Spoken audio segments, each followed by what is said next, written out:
What's up, fam? Welcome back to the show. Today in the studio, I had Ryan Griggs in the studio, the founder of Regenaissance. He is from the Regenaissance, so it's a combination of regenerative agriculture and the Renaissance, the forgotten wisdom of where our food comes from and where that can take us into the future. So you'll learn about his story and why he's lit up about this mission, tragically lost his brother and his mother in the span of 2 years at the height of the pandemic, and his own health struggles, which set him on this mission to learn everything he can about his food and learning about the real struggles of American farmers and the state of farming globally and what's really happening. So we talk about, should glyphosate be banned? What's happening in the MAHA movement? How cool are Bison and why he wants to be a bison rancher one day? His tour that he is going on to tour America and get in front of farmers, learn about what they're doing, amplify their voices, and save the future of food in America and the world. It's a big one. It's an important one. Let's get into the show. Ryan, welcome into the studio, mate. You told me before we went live, barring your death, nothing is going to stop you over the next 4 years with this mission of what you've got coming with Regenaissance. Mm-hmm. It's a big question, but what is the mission? So there's two things. The first thing is raising awareness around our food system and farming in general, because I realize that we need education, but most people aren't even aware of what's going on. And to me, there's obviously a lot of problems that contribute to the really major health crisis in America. But to me, the root is the disconnection from our food, because then once you actually go to the farm and have these direct relationships, you see the connection with it all, and then you actually have the food with your family and how it actually makes you feel versus most of the food that we've been accustomed to in America. It really changes things, and to me that snowballs into thinking about all the other things that contribute to our health. And so that's the first thing. But the second thing is being the microphone for farmers and ranchers in this country, and just because they've been completely decimated. I'm 31. I didn't talk to a farmer and rancher until I was 27, and I realized quickly how much I've been missing out in my whole life because of that. Mm-hmm. And we can talk about that too, just through my travels and working on a farm, and then now talking to them every single day. It's become apparent how much they've been royally screwed in this country, which is hilarious and sad given the history of agriculture in America, especially the Great Plains. And so, yeah, it's definitely my mission with the whole MAHA movement. There's no better time than now to really go all in for this. Yeah. And hearing you say that, you might be thinking that this was always a passion of yours, but you said you didn't even speak to a farmer until you were 27 years old. Right. And you had an incredible and tragic and hellish story of coming to the realization that food really matters and working in tech. And I would love you to tell that story, because I think it really paints a picture as to why you are so passionate about this. And like you said to me, nothing but death will stop me on this mission to try and do everything that I can do. So explain a little bit what happened to you and your family and your health awakening. Yeah. So the funny thing too is I'm from Southern Indiana, and so the surrounding area was just farmland. And I remember I had such a pretty ignorant viewpoint of just dumb hicks, because I remember the high school had a bring your tractor to school day. Now looking back, that sounds awesome. Right. But growing up, I was like, this is so dumb. But then fast forward, I come from a tech background. I've lived in Austin since 2018. But then also in 2018 was whenever things kind of started changing for my family. My mother, her health, I started noticing really declining, especially mentally. I went back home for a wedding, and there was one time where she was just sitting in the bonus room, just in her underwear, and she just looked so confused. And that's nothing that's ever come close to happening in my life. So I was like, okay, what the heck's going on? We go to the wedding, and then I noticed some things that she was saying just weren't clear at all. And so that was in the back of my head of, what the heck? I just graduated, just moved down to Austin. Now all of a sudden my mother is starting to really decline. 2019, it gets worse. She's actually forced to retire from her teaching career. And so her health issues were, she had diabetes, so she was on put meds for that. She had anxiety, depression, put on meds for that. She had coronary artery disease, so the most common heart disease. She had shingles and gout. She had her kidney and liver were failing, and she needed transplants for both. But because of her heart condition, she was deemed inoperable. And then in total, she had about 14 liters of fluid drained from her lungs from about, I think, 5 or 6 different trips. So but that was through until 2023. So I wanted to point that out. But then in 2020, literally right as the pandemic started, I caught wind that my brother got stage 3 colon cancer. Jeez. Which that really took me aback. I vividly remember that day because my anxiety took me to his funeral. And the thing that's crazy is that ended up happening. But anyways, yeah, we find out it's at stage 3 around March of 2020. And I knew to myself, if that ever progressed to stage 4, that I'd go back home and be his caretaker. September of 2020, we're told it's in remission. It's like, great. So I messaged my team. I go back to my hometown. You know, we celebrate. This is one of the many infuriating things about this whole experience and just the healthcare in general in America. Because my mother, she was just, her baby boy is cancer-free, gets balloons and everything. Fast forward to December of 2020. So not even 2 months, I mean, pretty much 2 months later, we're told that not only has it come back, but it's progressed to stage 4. No idea how you can mess that up so severely. And then also, this is at the height of the pandemic. So on Christmas Day, he had to have emergency surgery in Indianapolis. He was allowed 1 visitor for 1 hour of that day. So imagine being in his shoes to where, you know, at the start of the pandemic, you're told you have stage 3 colon cancer. That's got to be terrifying. Then you're told months later that it's in remission. And then 2 months later, you're told not only is it come back, but it's the most severe form of cancer. Jeez. And then you have to stay by yourself all day on Christmas Day. And so that's just like a side note. That was just how infuriating that part of our history had been. And so I knew in 2021, I took the first 6 months off of work, went back to my hometown, stayed in the same room as him for the first 2.5 months, and watched chemo, all of the opioids, all of the chemo treatments, everything, just essentially torture him. He was tortured alive for those 6 months. Because, you know, whenever you're not, like, you just feel nauseous, and say you're nauseous for like an hour, you're like, this freaking sucks. From all the chemo and all of the other opioids, with how backed up it made his system, he was nauseous 24/7. I'm literally immune to puke now. You could literally throw up in my hands. It won't mean anything, just because of how much he threw up and suffered. And then not even mentioning all of the pain and everything else psychologically. And then the last 2.5 months of those 6 months, he was in the hospital the whole time because he nearly died, essentially.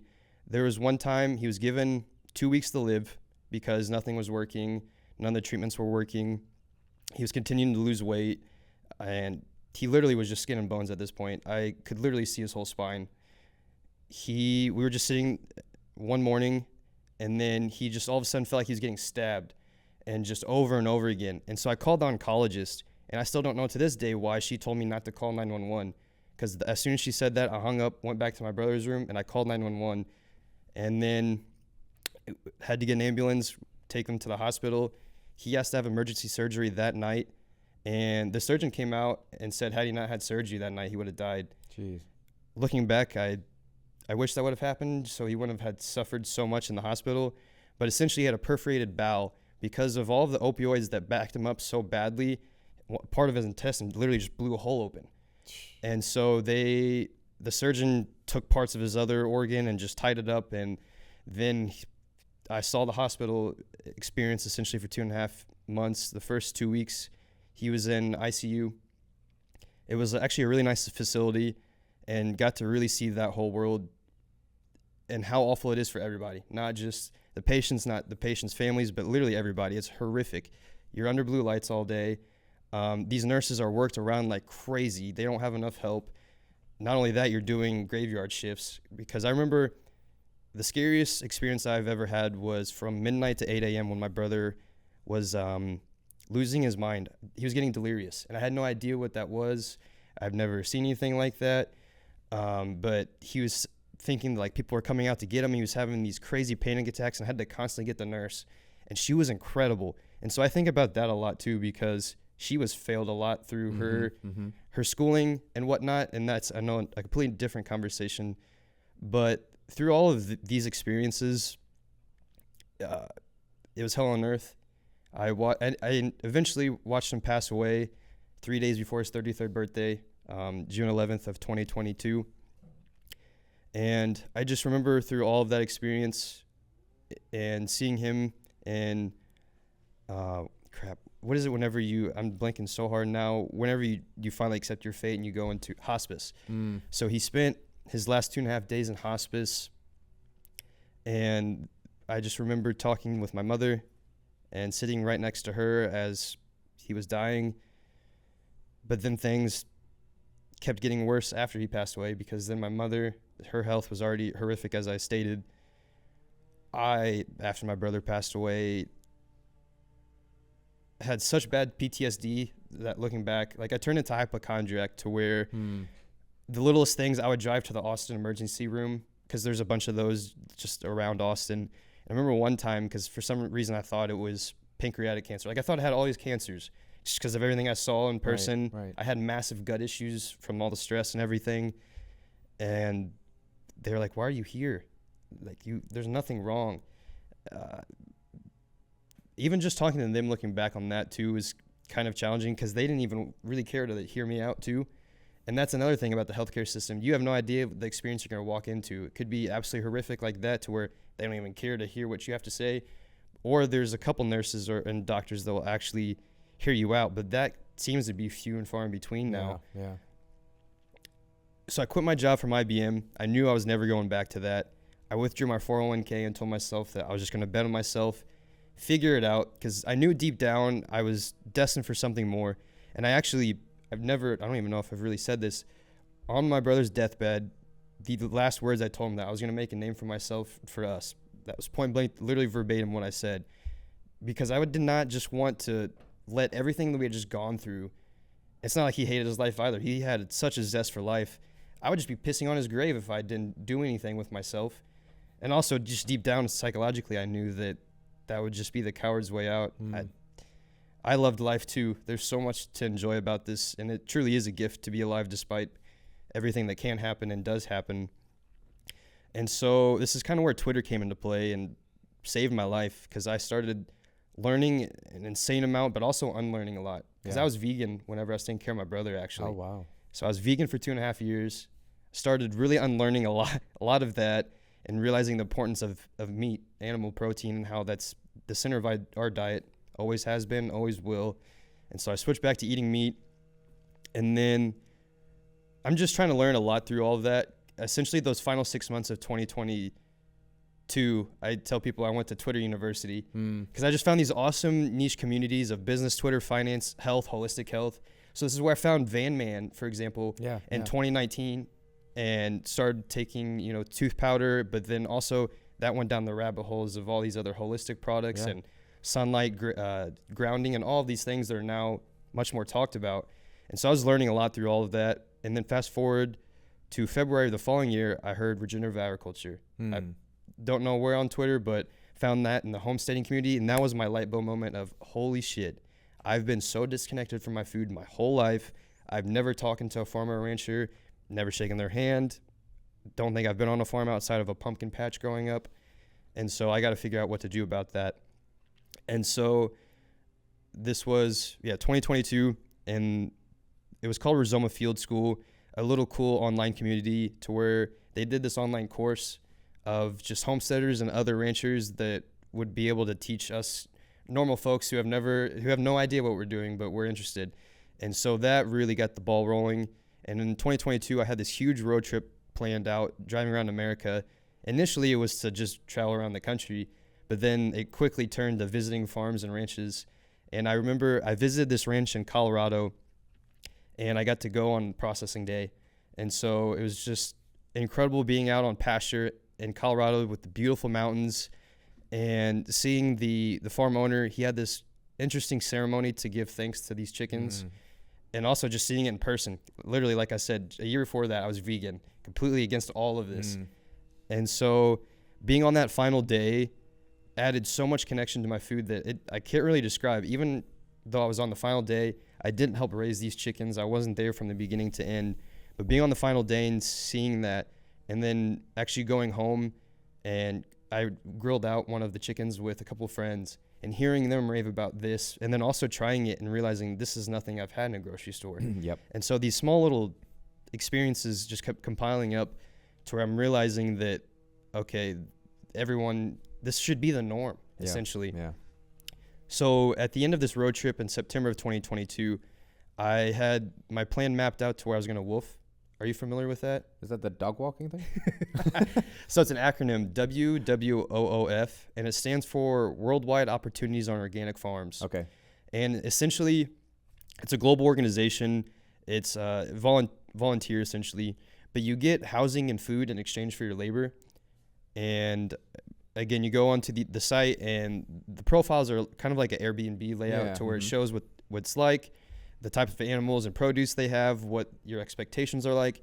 And so I saw this beautiful property in Pennsylvania, talked to the farm owner, and I remember on the phone talking with him. He had actually gone through some stuff with his family too, where he lost a sibling and also a parent, pretty close together. And so we connected immediately on that front. And so I went there, and man, that experience alone is why I do everything, because I got to be out on the land for the first time in my life, but then see how farmers are with their family, with themselves, with the employees, with the land, with everything that encompasses being on a farm. I've thought about that place every single day since I've left too. And so when I was on that farm too, I had plans to just share everything on Twitter. And so at that time, at the very beginning, I shared my story of everything I just went through, things still going rough with my mother. But here I am on this farm. I'm no idea what I'm doing, but I'm sharing everything. And it went viral overnight to where my Twitter, I gained 6,000 or 7,000 followers overnight. So that made me realize, all right, everyone else is starting to really wake up too, especially with the pandemic. But whenever they see these things, they're like, wow, okay, yes, I've never been on a farm either. And so I started really thinking in my head too of how can I bridge this massive gap of the people producing the food for everyone else. And so that kind of just progressed through all of that to where I had this, again, huge plan mapped out to the following year in 2023. I was going to work on this bison ranch in Montana, and then I had 3 farms lined up in Italy, and I was just going to travel around the world and farm, and I was going to bring a GoPro, have the YouTube and Substack, and that was just my way of educating and waking up the masses essentially, but then also giving the farmer a voice. Through all of this, though, my health was getting progressively worse. I couldn't figure out what was going on, just awful gut issues, energy just completely tanked. The doctors couldn't figure out anything. And so I was on the farm, and my health had been the worst it ever been, which made no sense because I was eating the healthiest I'd ever eaten. 100% of the diet was on the farm. But, yeah, my health just tanked. I actually had to leave early.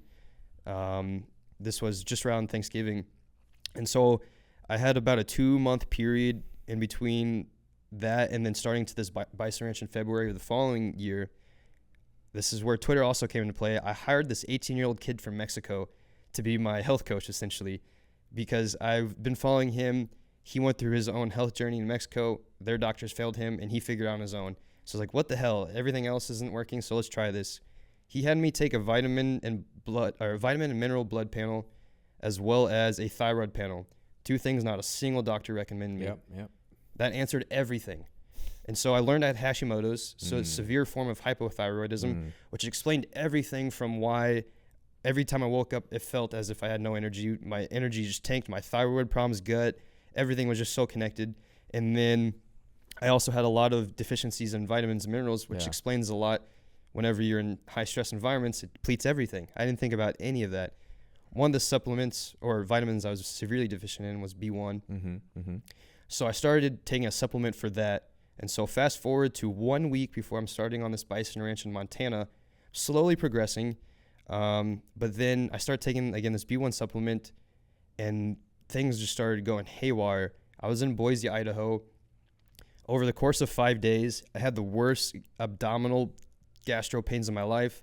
I went to the bathroom about 90 times, all bloody. I could not figure out just what the heck was going on. And I remember I'm sitting in this Airbnb loft by myself, and I'm trying to get comfortable in the bed. And it was like deja vu with my brother, because I remember he was doing the exact same things. So in the back of my head, I'm like thinking, okay, is this colon cancer all of a sudden, especially with the blood and all of that? And so it was a Friday night. Told myself, obviously, this is too serious for urgent care. So my other option is the ER. The next morning rolls around. I'd head straight to the bathroom around like 6:30 a.m. And because my body's still default fight or flight mode, I sleep with headphones on with rain sounds.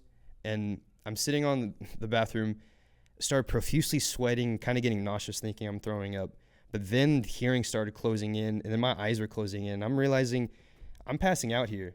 But it was happening so fast. But in my head, I'm thinking, I have no idea why I'm passing out. No one's here. And if I pass out, I think I could literally die. So I hobbled to my bed, and started taking really deep breaths and talking to myself. Learned that day you could talk yourself out of not passing out. Now it was about 7:30. It was still dark and sleeting out, so fortunately no one was on the road. I just ran every red light to the ER. Fortunately, was able to get in immediately. They did a bunch of tests, said I had a really inflamed colon, and to do a colonoscopy and endoscopy back in Austin because I had a established relationship there. So they sent me away, gave me some meds. 5 or 6 p.m. rolls around that same day. Again, I'm on the verge of passing out, and by then I am freaking the hell out. I drove back to the ER. I packed my bags, and I'm just like, I'm staying here because I know no one here. And this is another mistake on their part. They didn't give me any fluids the first time. And so it makes sense I was passed out because I was severely dehydrated from the week of not eating, drinking, and then everything going out of my system. So they didn't do that. But then they gave me 2 liters of fluid the second go around. That figured everything out. But then I got an additional $3,000 hospital bill. Of course. And so, like, just, again, all these little experiences just continue to pile up that is kind of blending into this unique experience I have for Regenaissance. So I come back to Austin. Don't know how I drove those 4 days because that's the most sick I've ever been. And also to add on to this too, I'd already done 2 colonoscopies and endoscopies the year before at the same gastro. No polyps, everything's clean, clear. And so that's what I was also kind of struggling, was the fact that I've already done that. So I go back to Austin and do these.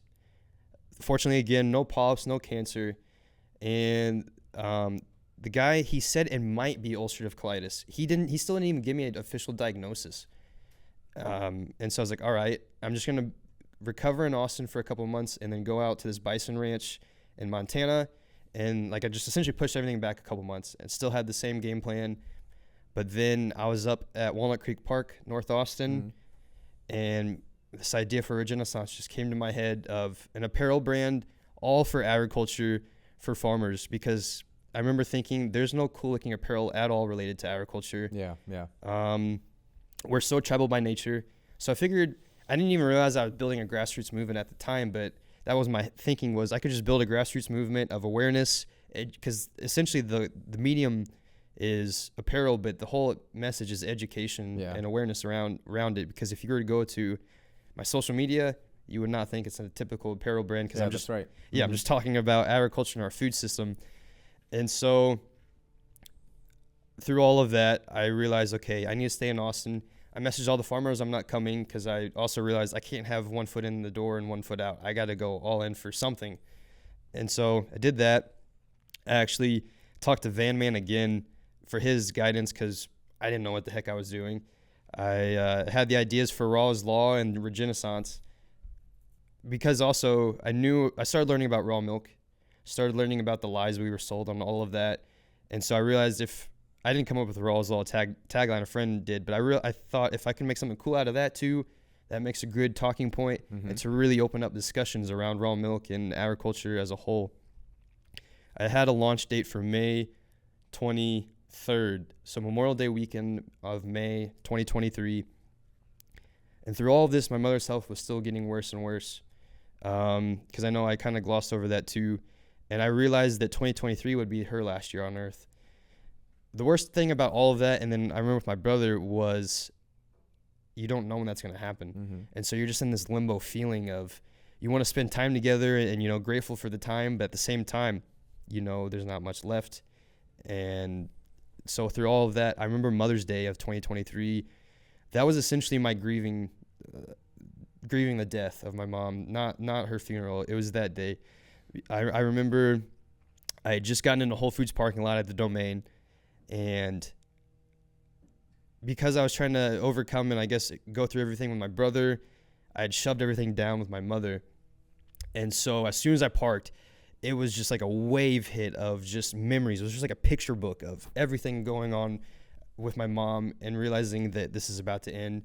And I just drove around for hours just letting that out, essentially. So fast forward to Memorial Day weekend, I'm just trying to get everything set for the date. I'm struggling immensely deep down with everything, but I had to get that out because I also knew deep down, if I were to push that back, the more I would push that back, the harder it would be to really focus and still do everything. So Friday of that weekend rolls around. My mother texts me out of the blue from my website, which was great, but I felt strange because she had been the mom to text and call pretty much daily. But like I was saying, she cognitively declined rapidly to where it had to be me reaching out to her a lot.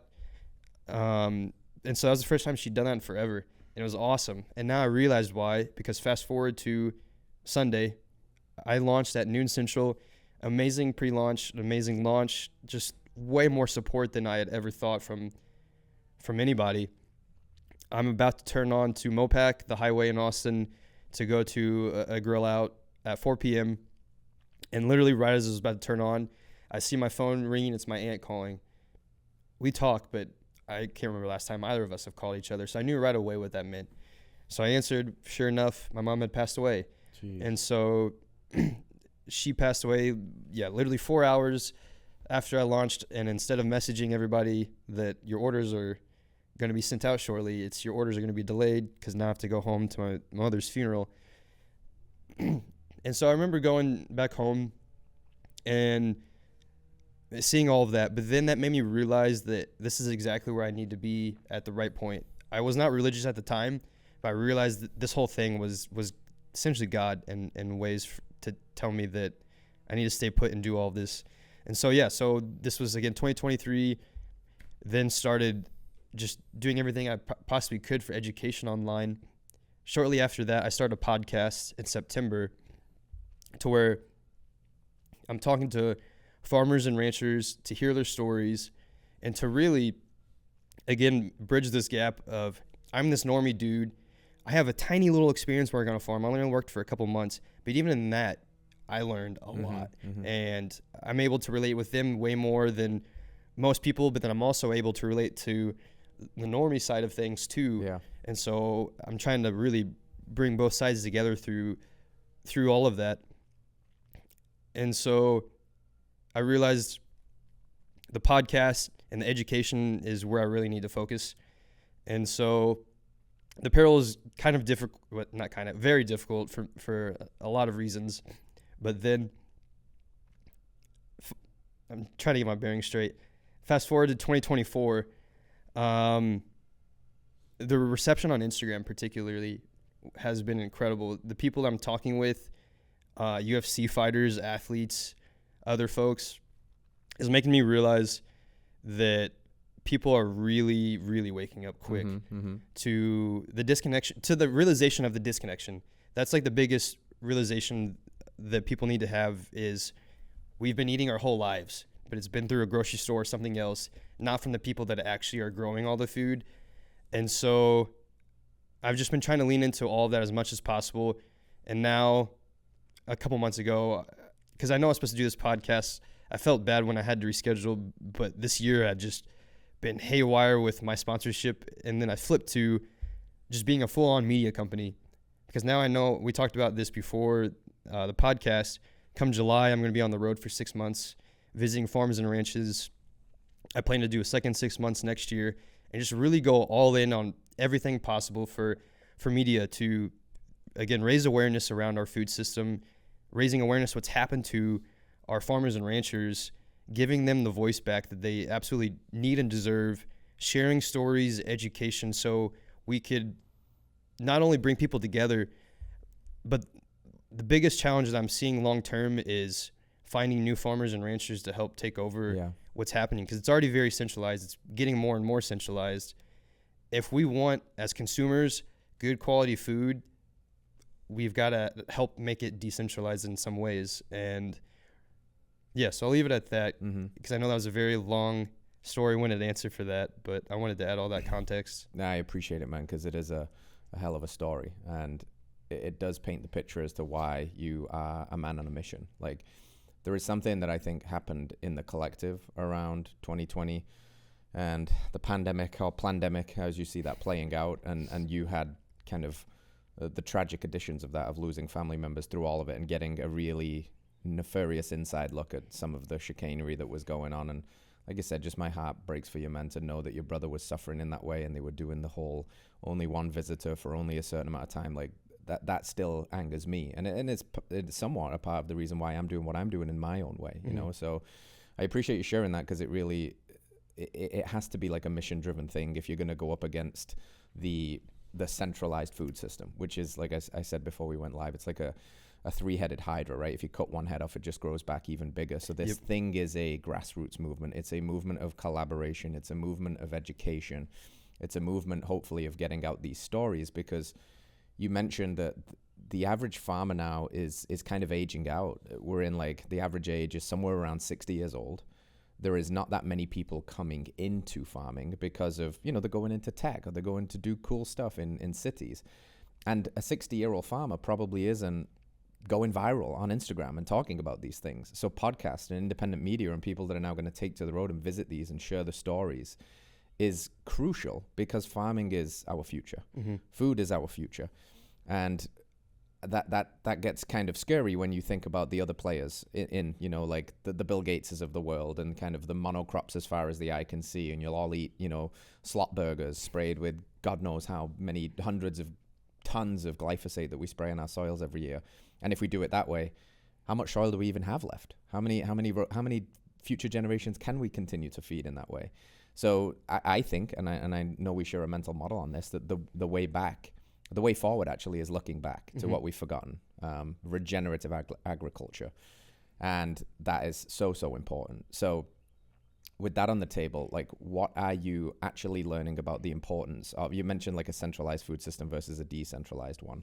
What is your hope for this message, and what is your hope for the future of food and farmers in particular?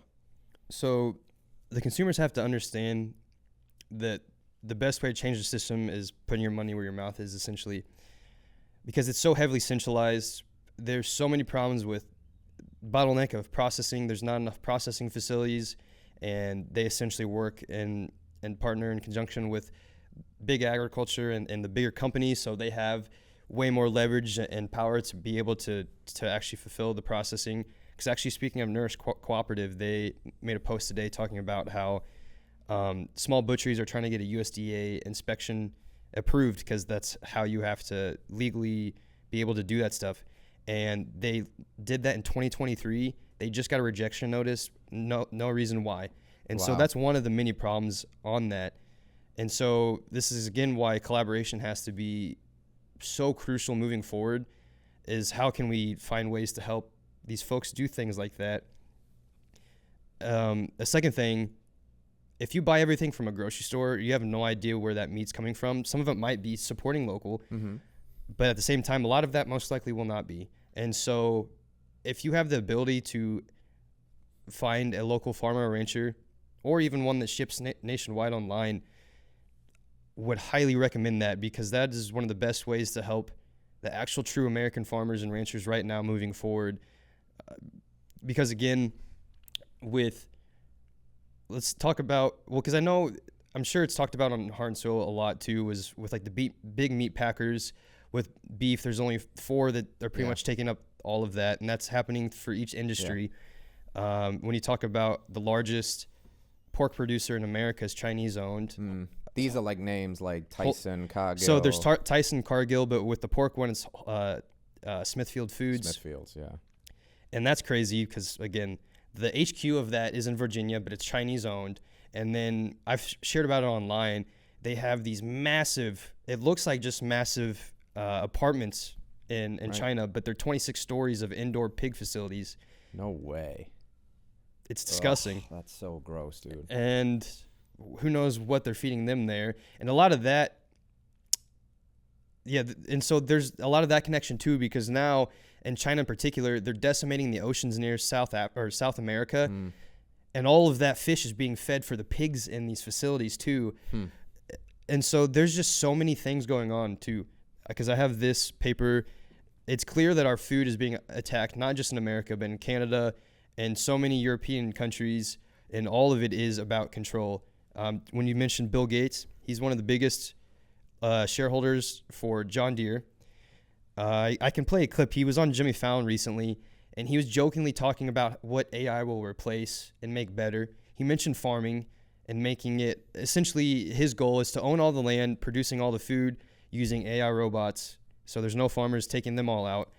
And then there's a lot of issues going around in America, like this Maud family that's happening And so I had the paper because it's happening in South Dakota because they're trying to make a plea to Donald Trump because their hearing is April 29th, I believe. Okay. This family, the wife and husband each are facing up to 10 years in prison, $250,000 fine for a fence that's been on their property for generations.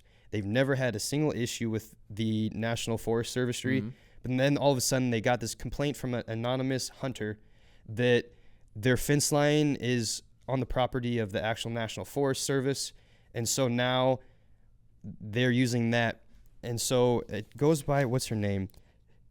Keely Covello. She's been doing awesome reporting on all of this going on and talking to the folks around the surrounding area and how the MAHAs have never done anything wrong. They've complied with these services their whole life, never once received a complaint. Now all of a sudden, they're being told that this fence that they've had, again, since I believe the 1910s, possibly earlier, that's causing a massive problem. And so they brought over agents in tactical gear to their farm, and now they're under, I forgot the term, to where they can't talk. They're under some disclosure. Like a gag order. Yeah, they're under a gag order to where they can't even talk. And so she's talked to a lot of the neighbors how they're having a lot of problems with these Forest Service trees and how they're working with billionaires. And so there seems to be a lot of nefarious things going on about controlling these conservation lands, but it's essentially to take out farmers and ranchers because that's happening. That happened in California too. I'm blanking so hard on that family because there's 12 ranches in this California area that are currently trying to be taken out in the name of conservation too. But whenever you follow the paper trail, it's billionaires essentially just playing with their own playground essentially, and they don't care. And so there's a lot of these things that are going on everywhere. In Canada, I just had this woman, she's an ostrich farmer, Universal Ostrich Farm in Canada. She has a trial next week to where she might lose her 400 head of ostriches that all has to deal with the ostrich eggs. She was doing research with a Japanese scientist where they were analyzing these egg yolks and to where they have the antibodies to help us with our immune system relating to COVID. And she has all this research out there, and the government was trying to say they had the bird flu. So this is where the bird flu came into play, and that's what's huge in America. They go by PCR tests, which are fraudulent. They don't actually work. But that's how they use it to use the power to take out your bird flock. And for this example, for the ostrich farm. And so I had her on my podcast, and just hearing her tragic story to where, fortunately, a lot of the awareness happened for folks, and they made the pushback to where she was supposed to have the cull order February 1st, but now obviously it's April and still getting pushed back, but still she might end up losing it all still. And the government won't budge on anything. She has all the research for everything that they're claiming is wrong. She has the evidence, but they don't care. They actually visited her farm. She was saying she talked to a hazmat suit expert. Not only were they wore hazmat suits, they were wearing the wrong ones. And then they started asking about her vials of research related to the COVID stuff. So it wasn't even relating to the actual ostriches. They were asking for all this COVID research too. And so there's all these little nefarious things going on with them. And then you look into UK with inheritance tax. They're trying to decimate the farmers there.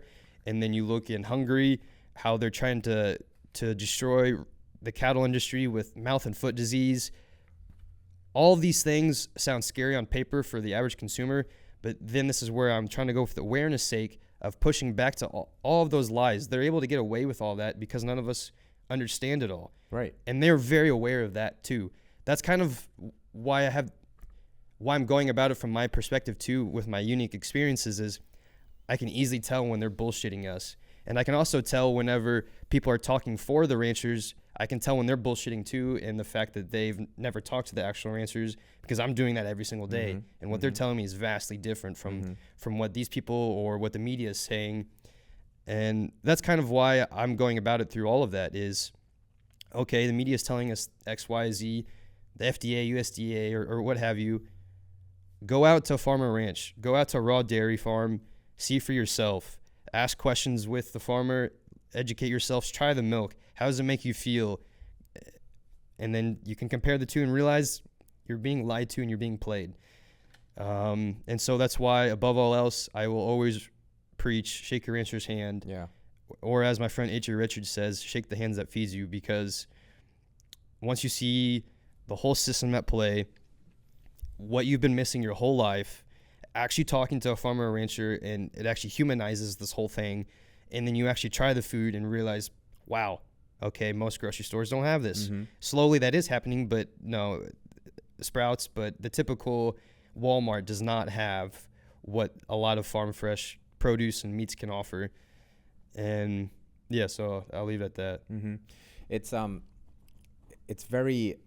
It does seem very sketchy and very dodgy. And I've been reading about some of these things. Obviously, I'm from the UK, so I was aware of the inheritance tax thing. And then, I don't know if you remember last summer, you saw all of the footage from France and Belgium where the farmers were taken to the street and they were slinging poop essentially at the steps of the Capitol buildings and such, because it seems like it's not just an America thing. It's a global thing, or the global West at least, Yes. where there is a concentrated attempt to do a massive land grab. And what they want to do with that land, who knows? But it seems to tie, if you follow some of the money and some of the owners and some of the players and some of the future visions, that they operate under the, the Trojan horse of benevolence, right? Like, it's climate, it's greenhouse gas. This will feed people. It'll bring costs down. But it completely defies the laws of nature.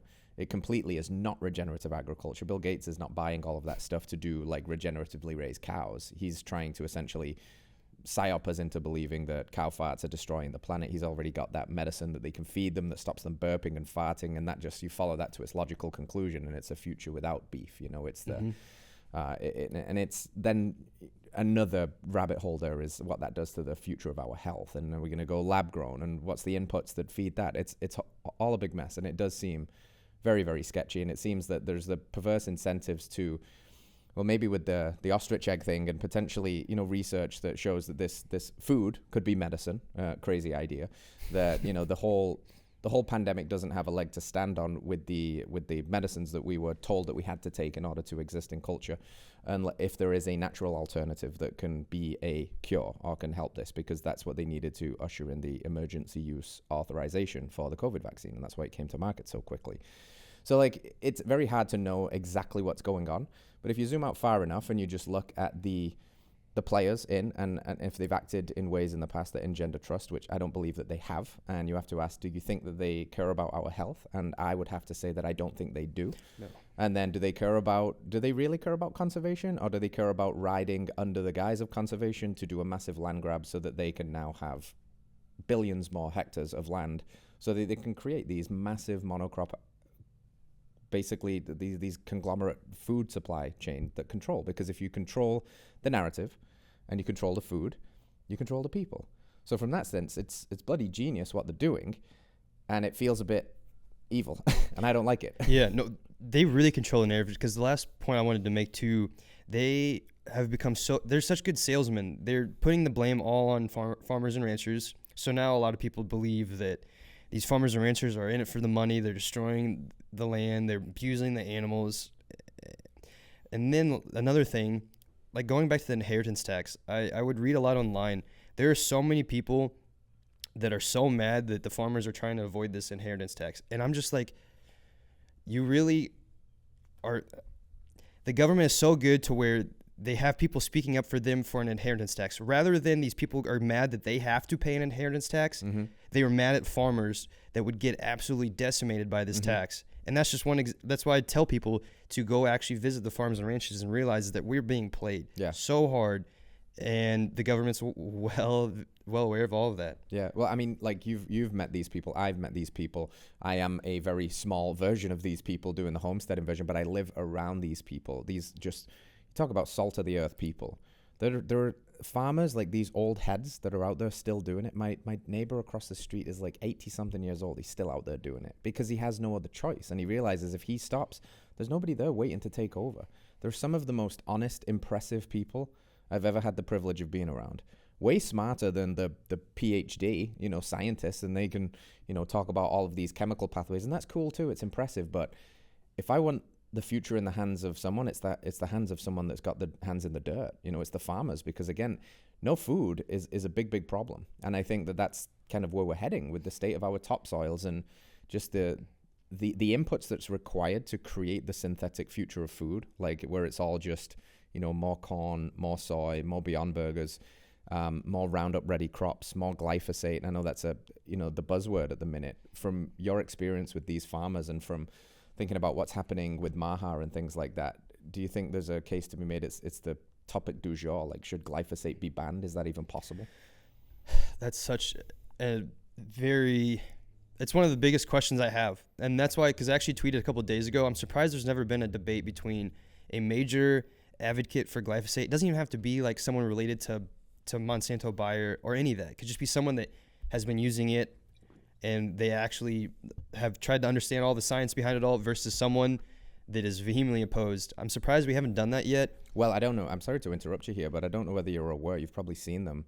There are like farmers protesting for glyphosate. No, for sure. That's why, like the billboards, like we need glyphosate. No, that's why, because I've had farmers on my podcast that do use sprays. So I'm really trying to get an understanding of all of this, because this is also why the consumers what they cannot do is just start doing what the government does and just start yelling XYZ at farmers and ranchers and making them the villains for everything. Right. Because more often than not, if you actually listen to their story, you would really change your opinion. Yeah.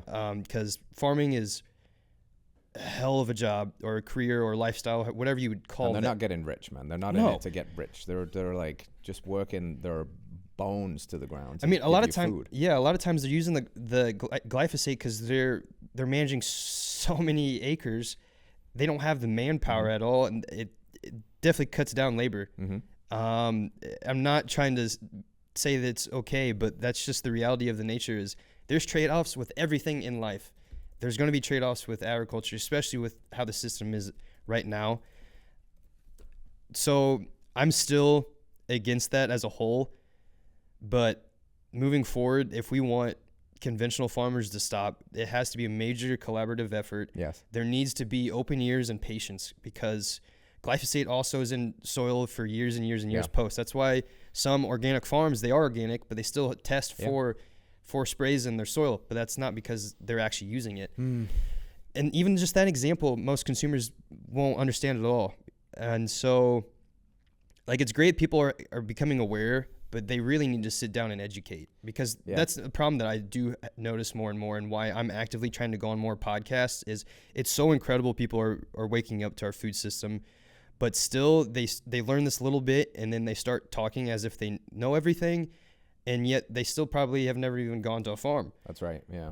And that's why I can see why I say I can see the good intentions, but see through their BS is because I've actually visited and worked on one and talked to them daily. A great example of that, social media really has a very sensationalized viewpoint of the land. Like, it's great people are wanting to, homestead and ranch, but they have like this Yellowstone movie or that TV show viewpoint of it all. And it's great to be inspired and have like a North Star, but they have unrealistic expectations of it all. Very much. Not understanding that it's a truly different lifestyle. When I worked on the farm, I worked every single day. It was farm chores, and I genuinely loved it. The animals need help every single day. Yeah. You can't just sit there and we can't just be in this whole area and just let the cows. I've joked about it so much on social media that the trendy social media trad wife narrative is, your beautiful wife in a sundress who's going to like milk the cows and feed the kids raw milk on the porch and go and pluck an egg and crack it in a skillet cooked in tallow. And the reality is like fixing fences, dead animals, a badger killing shit, like broken fences. It's muck and it's poop and it's life and it's real and it's very rich, but it is not the manicured version of what you see online. And that's a very important point as well, because you mentioned here that the new N-word nuance, that there's truth in the middle a lot of the time. And you won't find a bigger advocate for like trying to future-proof like our farming so we can do it all organic, and knowing the harms of glyphosate, but also knowing that the truth somewhat lies in the middle. And the Dunning-Kruger effect is like, the less you know, the more stubbornly you know it. And what we have in our health culture a little bit is people that know just enough to be very dangerous, which is glyphosate is not good for the human body. Nobody's arguing with that. But then they take that argument and say, ban glyphosate right now. Nobody should have it in our food supply.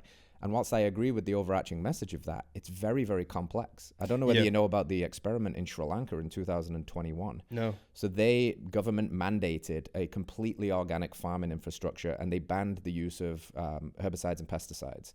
And it created not only a massive economic recession, but massive food shortages. It was an absolute disaster because you can't wave a magic wand and stop these things and have the food continue. So it has to be like an off-ramp. We do need to get glyphosate out of the system, I believe. But it's a phase thing. Is there a more natural thing that allows us to slowly off-ramp? Because if somebody comes in and, God love him, Bobby Kennedy or something is like, right, glyphosate is banned, I think there's going to be unintended consequences, even though it's a good issue to have. And one more point I want to raise there is, I have a neighbor across the way, and he's like down this little valley, and he's on the other side, and I hadn't seen him for a long time, and I thought he'd just kind of buggered off in the winter and went and done something. And I saw him just a month ago, and I didn't even recognize it was him. He's completely withered away. He's got no hair now. Turns out he's been going through a battle of lung cancer. And I had a chat with him, and, he's telling me about how hard it's been. And I say to him, like, are you a smoker? Have you smoked your whole life? He said, I don't smoke cigarettes. He's like, but I've been a farmer my whole life. And he's like, and I've sprayed chemicals on everything forever. We didn't know anything. We didn't wear gloves. We got it all over our skin. We put more in it. More is better. And he's like, I've been inhaling that stuff for decades. And he's like, I think that gave me the cancer. And you see this in lawsuits now. Like it is carcinogenic. It is cancer promoting. It is not healthy. It is going to stay in soils. It's all of those things.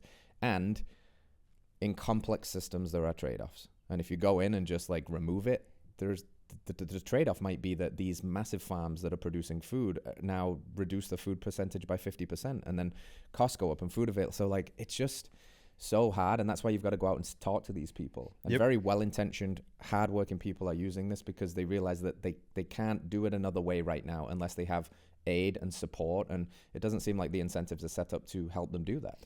Yeah, I mean, because that's what some farmers like protesting for is the fact that if we were to ban glyphosate overnight, it would destroy our food system, and people don't realize that at all. All they say is just ban glyphosate, take it away, and this kind of goes to my point of the disconnection, because I'm talking to farmers every day and hear what the stories they share. It is nothing like what a lot of people are talking online, and like one example I have for that is one person on my podcast mentioned that living their dream life, they're told that a lot by people online in the cities. And it's just like, okay, if you're living their dream life, why aren't you doing that? Yeah, come do it. Yeah. and not only that, going back to like farmers are very stressed, and depending on the situation, but farmers are struggling to get by, very stressed. The suicide rate for farmers is worse than veterans. Yep. And so when you're telling those people living your dream life, meanwhile, you're buying everything from a grocery store, you have no relationship with a farmer, you've never worked on one, never seen one, that's literally a slap in the face. Yeah. And so that's why it's great, again, raising awareness, but really got to educate ourselves, especially on, food has been, that's why I say that the disconnection from our food is the root of it all, because our whole lives for the history of humanity have been connected to our food way more than the last 100 years. Yeah. And so we have to go back to that in some ways. I'm not saying everyone should, farm, but whenever you want to have a family, and if you do have a family and you're not educated on any of this at all, if you say you love your kids and you'd even die for them, then act like that. Like, it's not hard to cook up some eggs. It's not hard to cook up some ground beef. It's pretty accessible. There's resources. There's becoming more and more resources. We have the internet. That's another thing too, is humans in our society today, we have, with personal responsibility, we really don't take any anymore with everything. And that's one thing with like the pandemic. Like, we want the government to tell us, a lot of people want the government just to tell us how to operate. And so we don't have to really, think freely at all with any of this stuff, because that takes time, especially when you have a family and you're also raising a family and have jobs. Yes, all of that is a lot of time. But again, this is going about your health. And if you love your kids and you want to be there for their whole lives and healthy with them, and, want to be not just alive, but physically able to be there for their grandchildren too, then we've got to act like it. Yeah. Because with the whole pandemic, it's not funny, but I find the comment funny on people are so shocked at what happened in America with COVID, how over 1 million people lost their lives, which is completely tragic. But it makes complete sense when 75% of this country is severely unhealthy. Yes. I went to the March Madness basketball games in San Antonio this past weekend, and I had not gone to professional sports in forever. It felt so much like bread and circus. Mm-hmm. It was genuinely shocking and jarring how hardly anyone could walk up the stairs normally. Just like, what the heck? That's the first thing you notice when you leave the country is when you go to a new airport, is how everyone looks way more normal. And so with the whole overweight, the fat acceptance and just not really being honest about health and ourselves, we've allowed all of this crap to happen. And so we've got to be honest with ourselves now with our health and realize that it's our responsibility for ourselves, for our spouse, for our children, our future children, to really make some changes here. Well said, man. And you know what's tragically comedic about the fat acceptance movement is it's currently dying a death and falling flat on its ass because of the rise of Ozempic. So a few years ago, it was like, health at any size, slay queen, you know, go for it, girl. You can be a big queen, or whatever the terminology was. And now there's an easy way out with Ozempic. You don't see any of that anymore. Now it's just like, let's get on Ozempic. So, because everybody wants to be leaner and fitter. Like, of course, it's natural. Again, we're talking about a natural thing here. You want to signal fitness to the world. You want to be healthy. You want to eat the good food. But I think you're right. And I think this is a much deeper conversation of some of the more systemic problems in our culture that starts from when our kids are 4 years old and we send them off to schools to be raised by strangers. 80% of the life, they're out of the home. And what does school teach them? Well, it doesn't teach them how to think. It teaches them what to think. It tells them to sit in rows, not speak until spoken to, raise your hands to ask a question, outsource your personal responsibility to the expert at the beginning of the room, like go to room on a bell, like Pavlovian conditioning, ask for permission to go to the bathroom, set times when you can eat. If you don't like this style of learning, then you're going to be labeled as having ADHD, and here's some microdose meth for you. Like, the whole fucking thing is so broken. Yep. And then nobody does question anything because they've been raised in a culture that does not question anything. And then, you know, you somehow, usually through tragedy, eat the red pill or the meat pill. And you start to go, wait a minute, this thing is broken. Yep. And people that see that it's broken have to do something about this. They have to do something about this, because if they don't, it will become so broken, there will be no future. There will be no thing for our kids. There will be no soil. There will be no food. And that's the reality of the future that we're facing if we don't do something about this. We don't think long-term at all anymore. I mean, this goes with, we really have had it easy in the context of humanity, in terms of, when you think of back in the 1800s, death early on happened a lot for families, and you're also working on the farm. And so you're born into hardship. And so you obviously, to me, the saying, what doesn't kill you makes you stronger, is so true. And that's why I also talk on going to a farm or ranch, because whenever you start actually seeing how much work goes into it all, then you start thinking long term and having to actually be patient with our food system, but also your health too, because we try to cheat nature in every single way. That's what Ozempic is. Mm-hmm.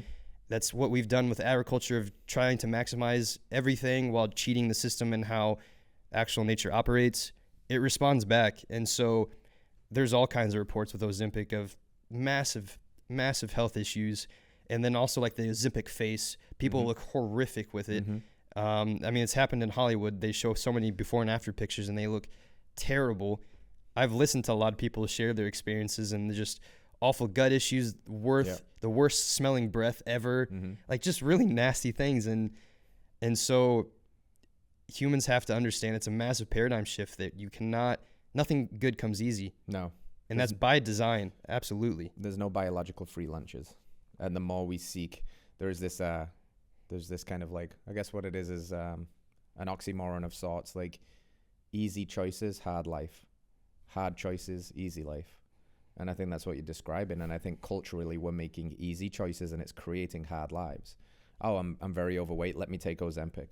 But because I only take Ozempic and I don't meet my protein requirements and I don't resistance train, and I just think that this is a free lunch and I continue to eat the same sloppy foods, then what happens is I'll solve the problem of losing weight. Bet your ass you can lose 50 pounds on Ozempic. 50% of it's going to be muscle, bone mineral loss, bone density loss. That breath that you're explaining is like ketoacidosis. It's muscle wasting coming out in the breath. So like easy choice, hard life. Because good luck now when you enter into your 40s, your 50s, your 60s, you fall over, you fracture a hip, you never get out of the hospital, and that's where you die. And you still don't address the root problems that got you to that weight in the first place. No. That's my biggest problem in America too with the overweight, because I my whole life had massive self-confidence issues, but then also horrible relationship with food. That was my like emotional driven thing. That's what I did after my brother. That's kind of partly how I destroyed my gut, was just emotionally eating and junk food. And it's tough to break. It is. But that's why, to me, a lot of overweight people just have unresolved trauma that they will never want to face. And so they use food and all these other things hoping that fixes everything. But like you were saying, 40, 50, 60, those problems are going to come back even harder. Mm-hmm. And unless we do something from this grassroots movement like you're talking about with the actual state of food, and it's only going to get worse because the quality of food is dropping off a cliff, and the increase in toxins and soil accumulation of heavy metals and glyphosate as well, and all of those things continues to skyrocket. Nutrient density is coming down, and that is why you go to the public circus, the bread and circus thing, and you realize and you look around and you're like, wow, it is a radical act of rebellion to be healthy in a sick society, which is so ass backwards when you think about for most of our evolutionary history, it was only the healthy that made it. And this isn't to stand on some moral high ground here and go back to the dark ages where it's survival of the fittest and we should just say, oh, if you can't do it, good luck. It's trying to evoke something in someone that finally makes them realize the fact that you said, like, no one's coming to save you. These medicines aren't going to save you. Bill Gates, Bug Gates is slop. It's not coming to save you. This is the real stuff, the ancestral way of living, the animal-based diet, supporting your farmers, thinking about things, unlearning. Yep. Well, because I can promise you, I mean, above all else, why I do everything I do is so people never have to experience what I've gone through, because I do not wish upon my worst enemy, not even Bill Gates, of having to see the person they love the most suffer and literally be tortured alive, yelling in pain, and all you can do is just sit there, watch, and listen. No. Mm-hmm. Mm-hmm. You're sitting here with the apparel on. Apparel. You say apparel in America, right? Yeah. You say apparel. I've never heard that before. The apparel. It's got a bison on the chest there, and that's been a big part of your branding. What is it about bison? Why are they so impressive? What's the deal with bison? Yeah. So taking it back to when I first stopped being vegan, started eating meat again, going back to that Whole Foods at the Domain, I remember going to the butcher section, and then they had a Force of Nature, just little freezer meat section, and saw bison. I was like, I don't know if I've ever tried bison. And so I just randomly got it, tasted amazing, loved it, and then looked online, just started researching, and then just became enthralled with just actual bison, the relation to America, and just how it's the perfect animal for just a majority of reasons, but for America too. They're so resilient, majestic. Seeing them in person, it's one of those things that leaves you speechless, because you're like, holy smokes, these things exist. Not only that, then you start learning how crucial they were for all of America, because the Great Plains, that was some of the best grassland in the world. You had grasses literally high up to the horses, and there were so many bison to where when you're on the trains, you could literally point a gun and shoot, and you're going to most likely hit a bison. You could hear them from miles away running, because there's just so many that ran. But the coolest aspect is, again, going back to the resiliency. They can withstand heats in dry Texas, but then they can go down to, I believe, negative 40 to 50 degrees Fahrenheit. And they actually, whenever there's storms going, they just power through it rather than running away. And so there's just so many metaphors like that. Or is it analogy or metaphor? Now Both. Okay, yeah. There's both metaphors and analogies with bison to where it works so well, and the fact that they almost went extinct. And so it's the fact that they're slowly making this comeback. The more we have of them on land, they are incredible of bringing back animal wildlife too. They taste, again, great. The nutrient content and density of their food. I mean, when you talk about the Native Americans, that's part of the reason why in the 1800s, America did try to kill their food supply. Essentially, that was one of the reasons leading to the extinction, is they knew that's what the bison relied on. And so they just did massive waves of animal or of bison events to where you could go back and see pictures of just giant hills of bones. Just right? It's insane. And then lastly, too, I just want to be a bison rancher long term. And so I don't know. To me, I've always envisioned of whenever it would be like living in ancient times for war, I would have just loved riding into battle with a bison. I know they're completely wild, so I wouldn't have been able to do that, but there's just something about that. Have you ever seen a bison latifrons? No. So they existed in the Ice Age, and they were pretty much twice the size of our bison. Jeez. They had horns about 10 feet wide. They could jump over any fence that we would have set up. Just insane animals. You know what's crazy is there's probably some gangster Viking somewhere in the past that learned to tame the bison, you know. He was a god of sorts and rode into the battle of war with his giant axe on a bison. They were like, there's that motherfucker. You don't want to play with him. I think it's a good way to bring it home to land, because you mentioned one of my favorite stories, metaphors of the bison, which is, we talked about Rich Froning before we got live. He's a partner with Heart and Soil. He's the world's fittest man in CrossFit, and he has bison, and he has a line of apparel. And one of my favorite shirts I own from him, and it's just this badass picture of a bison, and it just says "Into the Storm." Yes. And I think the reason that is so perfect is that the storm is coming.